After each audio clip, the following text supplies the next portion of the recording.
welcome to another edition of Lab Rats. My name is Andy Walker. I'm Sean Carruthers. And this is a show where we demystify technology. We explain all the complicated terms, netbooks and iPads and computers like that. And today on the show, funny I should say all those things, because what are we doing today, Mr. Carruthers? We're going back to school. And we're going to be talking about what kind of computers you need, or computing devices you need to go back to school with. Yeah, we're cruising, of course, through the summer. You'll see this in August. But of course, school is just around the corner, and there's lots of options these days. Things have changed in the landscape, right? Once upon a time, it was only a desktop or maybe a laptop. Yeah, it used to be a desktop and a laptop if you could afford it, and now we've got smaller devices. Laptops are really common. There's even some devices that you wouldn't have necessarily thought about when you're thinking about going back to school and getting a device. So there you go. Talk about all of these. So we're going to demystify that for you. So let's take a break, and when we come back, laptops, notebooks, netbooks, and more on Lab Rats.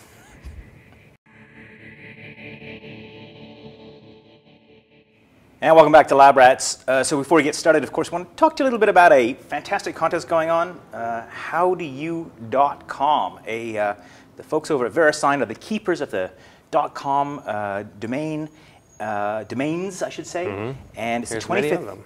Many of them. Many of them. They've been around for 25 years. And so they wanted to create a contest to allow you to win up to $10,000, one of 10 iPads. And what they really want you to do is send in a story or a video that shows how .com has changed your life. So for example, for me, I mean, there's so many things I could talk about, and we have over the course of this campaign, but I think Dell.com comes to mind.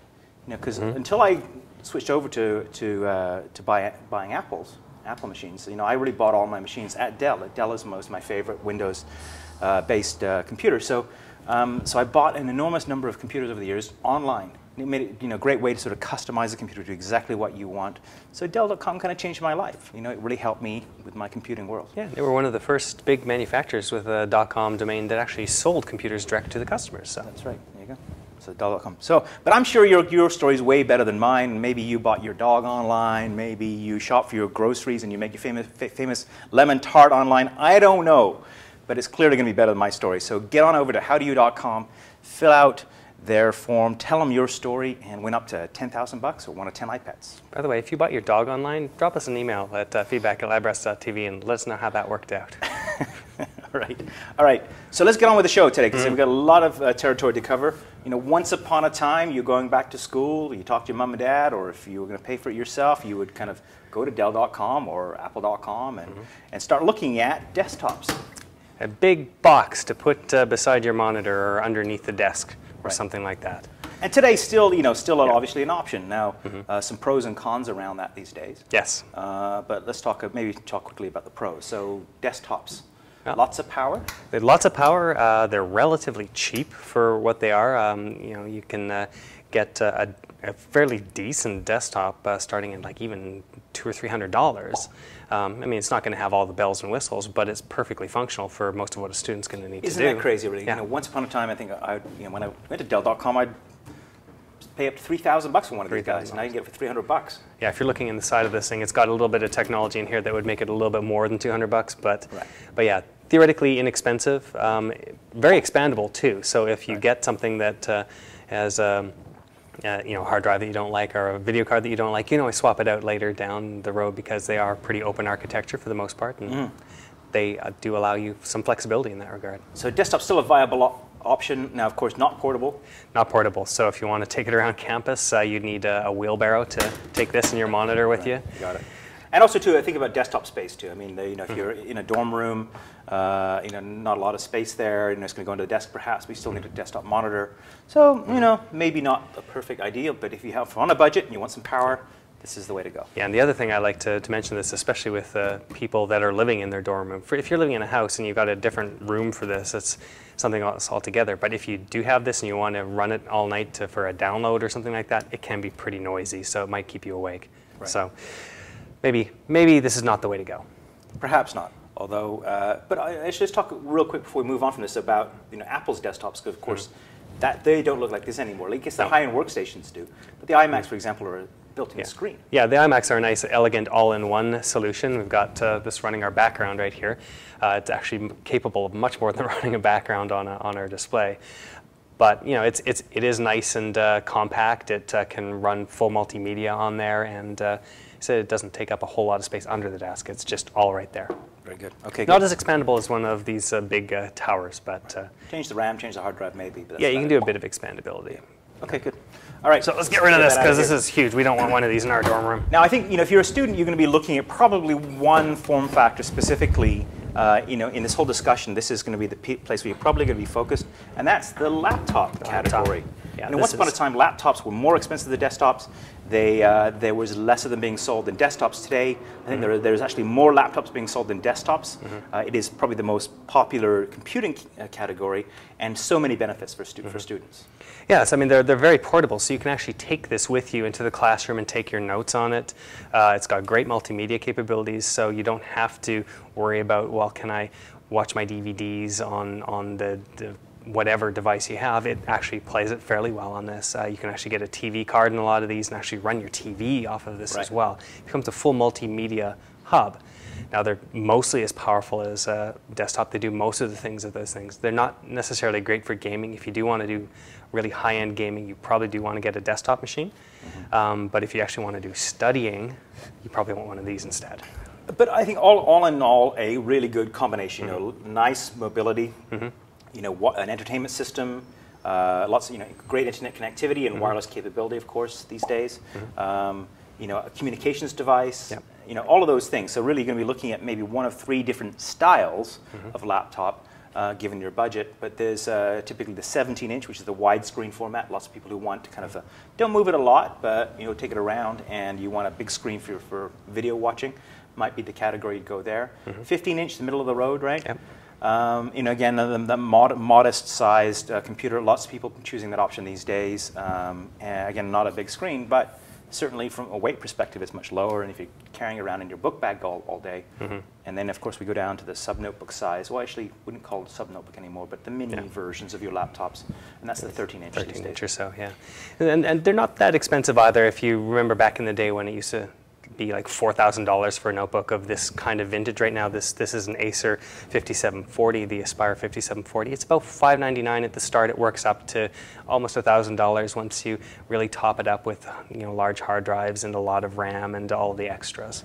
Right. But you can get an entry-level notebook at reasonably affordable price, again, from about $500 or up. Right. Processors in these guys these days, Core 2 Duo, Core 2 Quad, which is a little older, funnily enough. I always think of those as new. And then the i3, i7, and i5 processors. This is actually the i3. This is the first i3 notebook I've had the chance to see so far. And performs reasonably well. Not as peppy as the highest-end i7s, obviously, but it is reasonably good. Very good. Intel processors. Intel processor, yes. Very good. Okay, there you go. So, and I usually use this formula, which is go and look at the form factor you like, go and look at a couple different models, and then choose second best technology. Don't buy the most expensive because you're not going to get the benefits. You're going to pay for the new technologies, but second best or third best is always a good way to go to get a good combination of price versus a value. Right.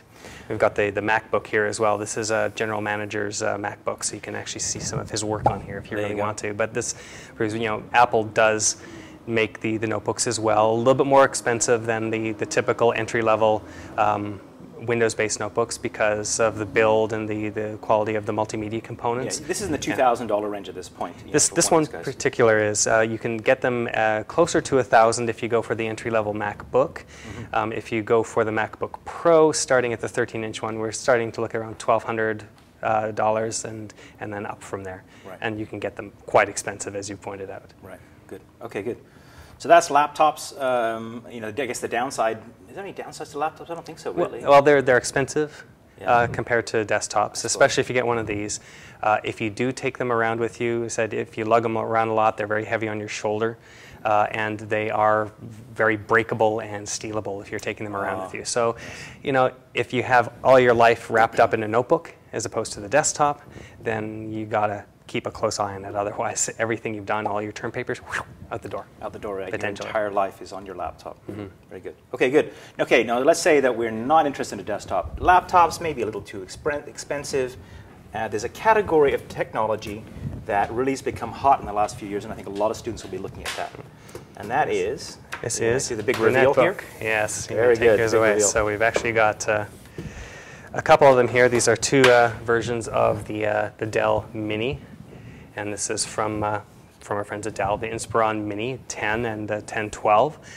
Again, starting around $299 for a netbook, so they're a little bit cheaper than an actual notebook. A little bit less powerful, of course, and a lot smaller than the typical notebook. Let's define the netbook too, because I think it's a category that maybe many people don't really understand. What's the difference between a netbook and a notebook? Well, they've been given the term netbook because they're largely designed to be used with the net. So you use them for your email, you use them for surfing the web, a lot of stuff that doesn't require a lot of raw power like a notebook or a desktop would. A lot of it is done online. So we're an online generation now, and we might be sitting in our living rooms wanting to connect to the network, but not necessarily want to haul the larger notebook around, and definitely not the desktop. Right. Also, too, these guys tend not to have optical discs, so you can't play CDs, DVDs, and that sort of thing. Right. They rely on storing to the internet, storing to a USB key, things like that. So they tend to also be spec'd down a whole lot. So they have the Intel Atom processor often, which is a very, very low-powered, low-heat, and low-cost processor. But also, when I say power from a electricity perspective, but also from a performance perspective. You cannot expect to cut video effectively or play high-end games on these guys. No, especially when you've unplugged them. Now, the one effect that we've noticed with a lot of netbooks is when you've got them plugged in, they have really good performance, but as soon as you pull the plug, it just scales right back. And this is what the Atom is very good at, is giving you performance in the field without running down your battery, which doesn't mean that you've got performance at the same level you'd like, but it does keep your battery going. Right, very good.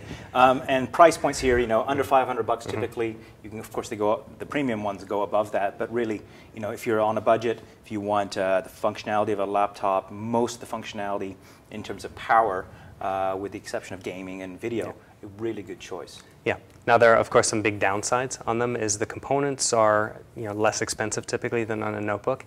The keyboards are a lot smaller typically, although it looks like these ones are about the same size as a notebook keyboard. But a lot of times when you get a netbook, for example, I had one of the earlier models of Acer Aspire ones, and the keyboards are down to, say, like 85% of the regular pitch of a keyboard, which makes it a little bit harder to type, especially if you have larger hands. Yeah.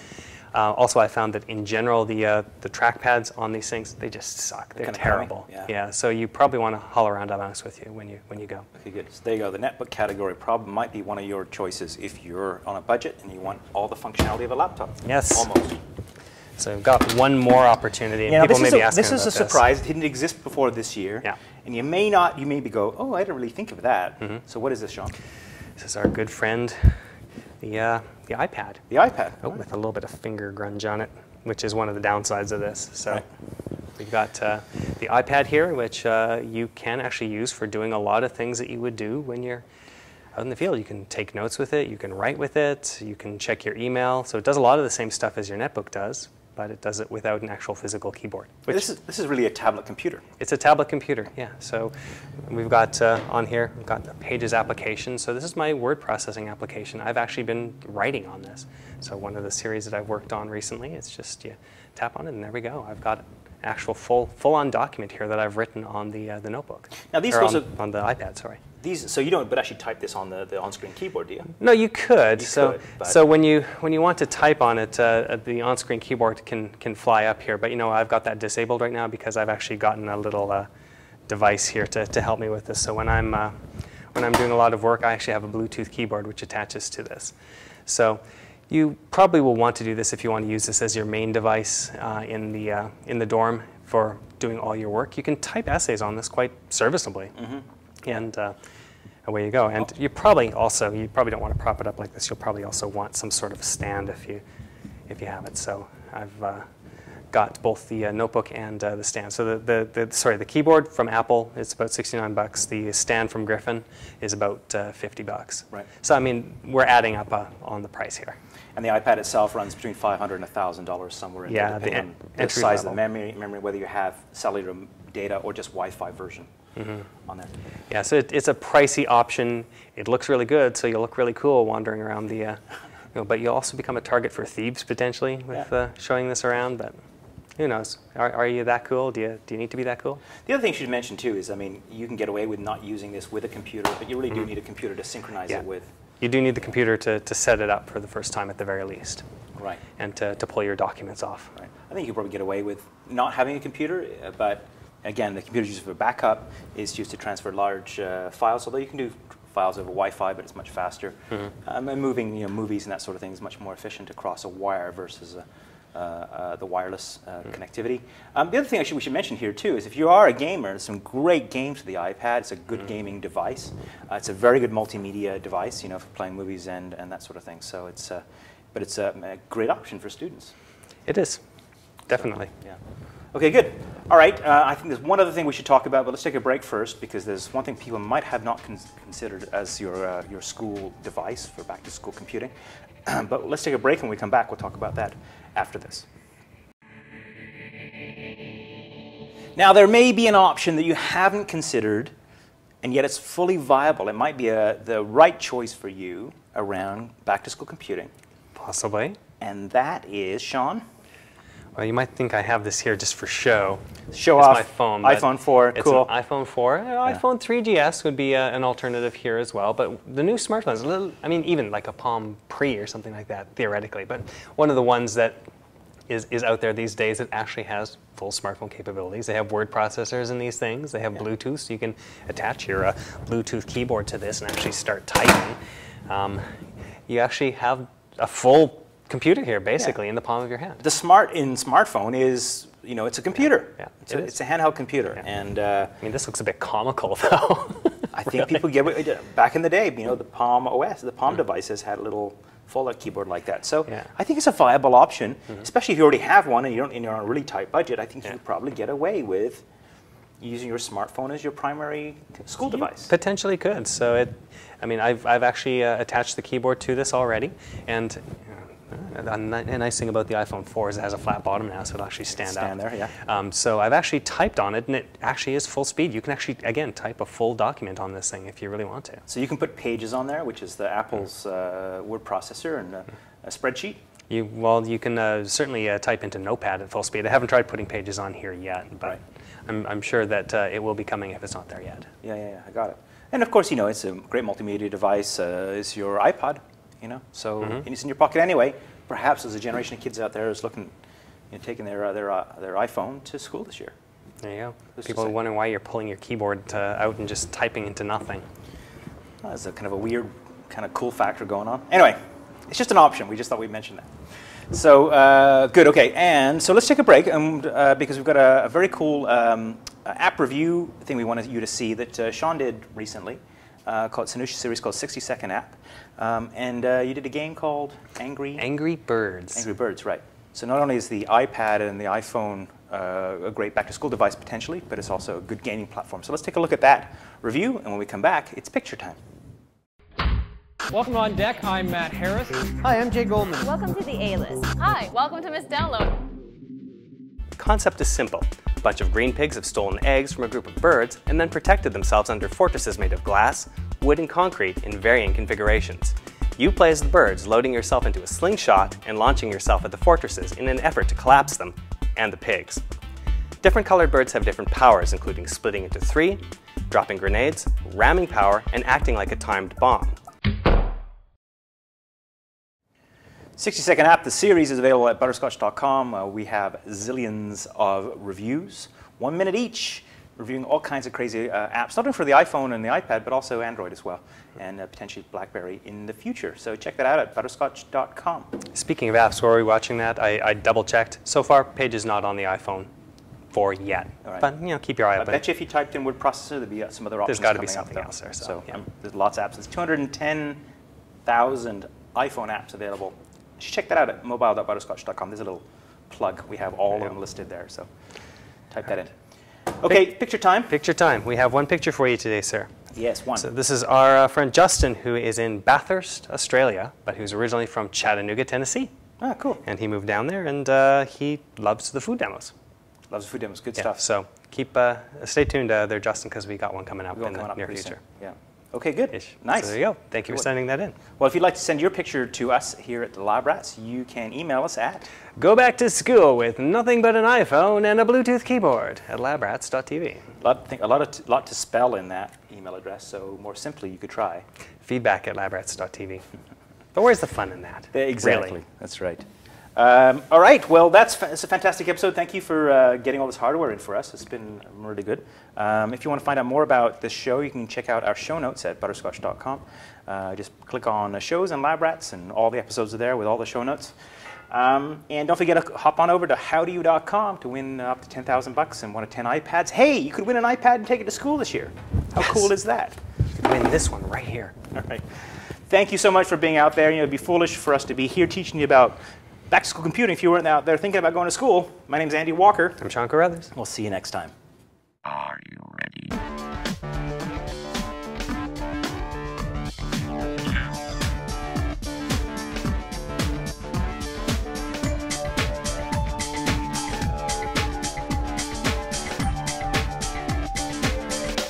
Try this at home.